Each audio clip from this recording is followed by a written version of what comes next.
Hello student, Chavda sir lecture के YouTube channel में आपका स्वागत है। प्रश्न बैंक 2021-22 कक्षा 12वीं विषय अर्थशास्त्र के लगातार 9 अध्याय के वीडियो हम आप लोगों को दे चुके हैं। इस वीडियो में हम अध्याय 10 की बात कर रहे हैं, आय और रोजगार के निर्धारण। तो आइए शुरुआत करते हैं अध्याय 10 की। अध्याय 10 मतलब आपकी सेकेंड बुक का चौथा पार्ट, आय और रोजगार के निर्धारण। और पहला प्रश्न दे रखा है इसमें, देखिए इसमें जो एक ही प्रश्न आना है 3 अंक का, ना 2 नंबर है ना 4 अंक है, इसमें 3 अंक है और 4 ऑब्जेक्टिव दे रखे हैं। 4 ऑब्जेक्टिव के लिए यहाँ पे हमारे पास बहुत सारे ऑब्जेक्टिव इन्होंने प्रश्न बैंक में दिए हैं, उसके लिए देखते हैं हम। पहला, पूर्ति अपनी मांग स्वयं उत्पन्न करती है, कथन किसका था? तो ये कथन जो था वो था जेबी से का। जेबी से का कथन था, पूर्ति अपना मांग स्वयं उत्पन्न करती है। मेरे फेवरेट अर्थशास्त्री है जेबी से। इनकी कॉलेज में जब आप एमए करेंगे, मास्टर डिग्री करेंगे, तब इनके बहुत सारे नियम आप लोगों को पढ़ने को मिलेंगे। बाजार नियम पढ़ने को मिलेगा जेबी से का। किंग्स का रोजगार सिद्धांत निम्न में से किस पर निर्भर करता है? तो किंग्स का रोजगार सिद्धांत प्रभावपूर्ण मांग पर निर्भर करता है। एमपीसी और एमपीएस बराबर, तो वो होगा आपके 1। उसके बाद है, किंग्स की विचारधारा के अनुसार आय के संतुलन का निर्धारक निम्न में से कौन है? तो इसका आंसर आएगा आपका सी वाला, ए और बी दोनों, सामूहिक मांग और सामूहिक पूर्ति। किंग्स के सिद्धांत का संबंध किस बात से है? तो किंग्स के सिद्धांत का संबंध है प्रभावपूर्ण मांग से। कौन सा कथन असत्य है? तो यहां पे पहला कथन असत्य, बाकी सत्य। तो ये हो गई, सही विकल्प चुनिए। अगर आपने अभी भी चैनल को सब्सक्राइब नहीं किया है तो चैनल को सब्सक्राइब कर ले, बेल आइकन को क्लिक करें, जिससे आने वाले वीडियो की नोटिफिकेशन आप लोगों को आसानी से मिल जाए। और एक विशेष निवेदन हमने पहले वीडियो में भी किया था, इसमें भी कर रहे हैं, सभी वीडियो में आप करने लग गए हम, कि आप किस जिले से और किस शहर से हमारे वीडियो को देख रहे हैं, उसका नाम जरूर लिखें, जिससे हमें आप पता चले कि आप कहां से हैं। तो आपके गांव का नाम और जिले का नाम, विशेष रूप से जिले का नाम जरूर कमेंट में लिख के बताएं। आगे देखते हैं, सही विकल्प चुनिए में। इसके बाद है, रिक्त स्थानों की पूर्ति कीजिए। उन्होंने दे रखा है एपीसी प्लस बराबर 1 होता है, एपीसी प्लस बराबर एपीसी, यहां जाएगा एपीएस। दूसरा, प्रतिष्ठित दृष्टिकोण के अनुसार ब्याज एवं मजदूरी की दर में क्या आएगा? ब्याज एवं मजदूरी की दर में कटौती बेरोजगारी को समाप्त कर सकती है। समग्र मांग और समग्र पूर्ति का अंतर क्या कहलाता है? तो समग्र मांग और समग्र पूर्ति का अंतर क्या कहलाता है, ये मैं बता देता हूं आप लोगों को। तो ये हम आपको बाद में बता देंगे, थोड़ा सा इसमें गड़बड़ लग रही है मुझे, 1 आना चाहिए या कुछ गड़बड़ समझ में नहीं आ पा रही है, तो इसके लिए हम बाद में बता देंगे आपको। अंतराल अतिरिक्त मांग की माप है, वो है स्फीतिक। स्फीतिक अर्थव्यवस्था में घाटे का बजट बनाकर न्यून मांग को ठीक किया जा सकता है, और स्फीतिक अंतराल को नियंत्रित करने के लिए बैंक दर में वृद्धि की जानी चाहिए। अब बात करते हैं सत्य असत्य की।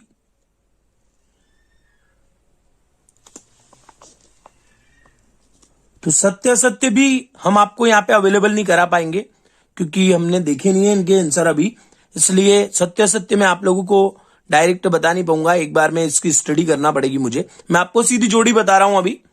जोड़ी देखिए, तो जोड़ी है, उसमें आएगा पहले का बी, दूसरे का ए, तीसरे का जो है वो जी, सॉरी जी है ही नहीं यहां पे, जो तीसरे का है वो आपको आएगा, पहले चौथे का देख लेते हैं। चौथे का आपका एफ है, पांचवे का डी है और छठे का सी है। तो ये ई जो है वो आपका तीसरा होगा, ठीक है। अब बात करते हैं एक वाक्य में उत्तर की। रोजगार का परंपरावादी सिद्धांत किस प्रतियोगिता की मान्यता पर आधारित है? तो यह स्वतंत्र प्रतियोगिता या पूर्ण प्रतियोगिता जिसको बोल सकते हैं। ठीक है, इसके बाद है दूसरा, किंग्स ने अपने सिद्धांत में किस अर्थव्यवस्था की मान्यता ली? तो इसका जो आंसर है वो है नियंत्रित अर्थव्यवस्था। नियंत्रित अर्थव्यवस्था। उसके बाद हम आप लोगों को सीधा चौथा बता रहे हैं, 1 एपीसी के बराबर होता है, 1 एपीसी के बराबर होता है एपीसी के बराबर होता है एपीएस। बाकी हम आप लोगों को बाद में बताएंगे, इसका एक वीडियो और बनाना पड़ेगा। मैं सेकंड पार्ट इसका दूंगा क्योंकि अभी भी सारे में आंसर भी एक साथ नहीं देने वाला हूं। 8 प्रश्न उत्तर है इस पार्ट में। देखिए 13 प्रश्न उत्तर है इस पार्ट में, तो हम इसके 2 वीडियो बनाएंगे। तो सेकंड पार्ट में जो जो हमने अभी खामी रखी है वो आपको सेकंड वीडियो में हम दे देंगे।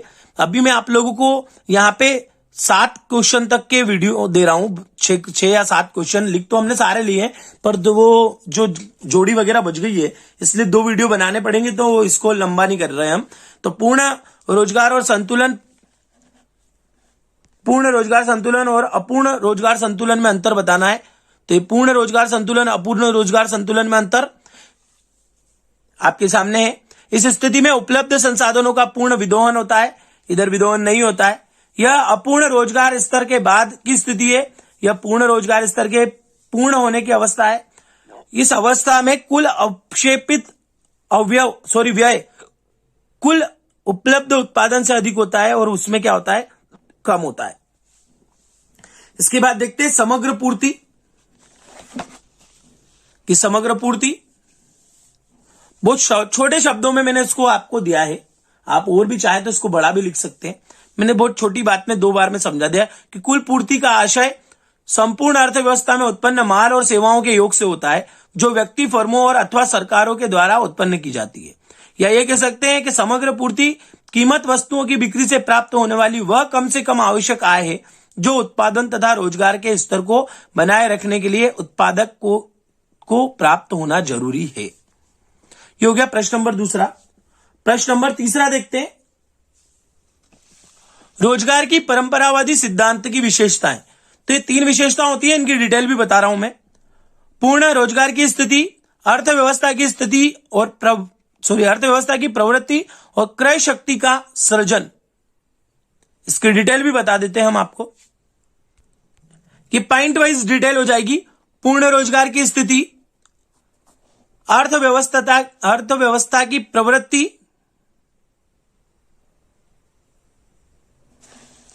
और क्रय शक्ति का सृजन।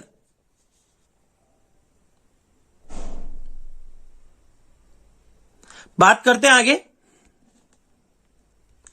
अगले में भी किंग्स की आय व रोजगार सिद्धांत के 3 दोष। तो 3 दोष है। पहला है सामान्य सिद्धांत नहीं है, बेरोजगारी की समस्या का अपूर्ण ज्ञान है और एक पक्षीय सिद्धांत है। अब इनकी डिटेल भी बता देते हैं हम आपको।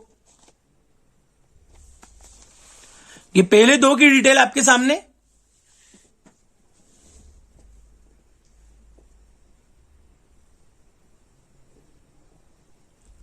फिर देखते हैं तीसरे की डिटेल।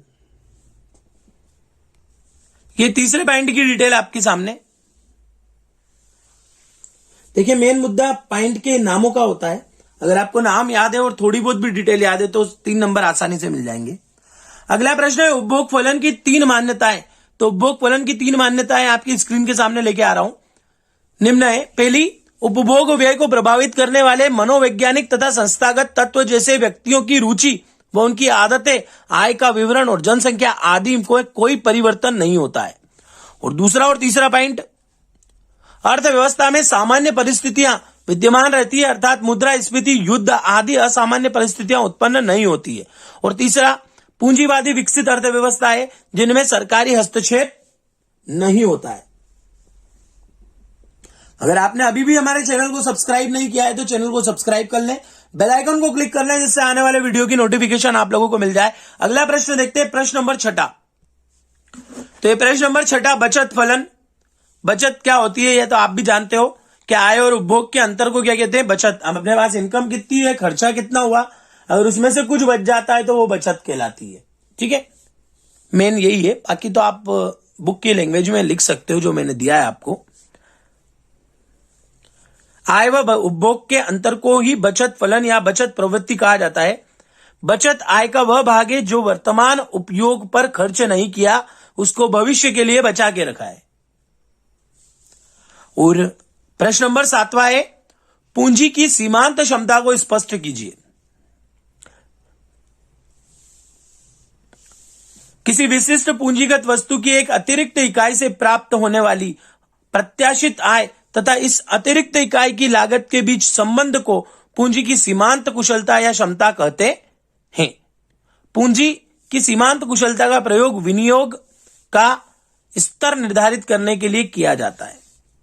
तो ये 7 प्रश्न हमने इस वीडियो में दे दिए। 6 प्रश्न हम अगले वीडियो में दे देंगे, वो भी हमारे लगभग तैयार है। 1-2 क्वेश्चन और लिखने हैं, बाकी मैंने लिख भी रखे हैं।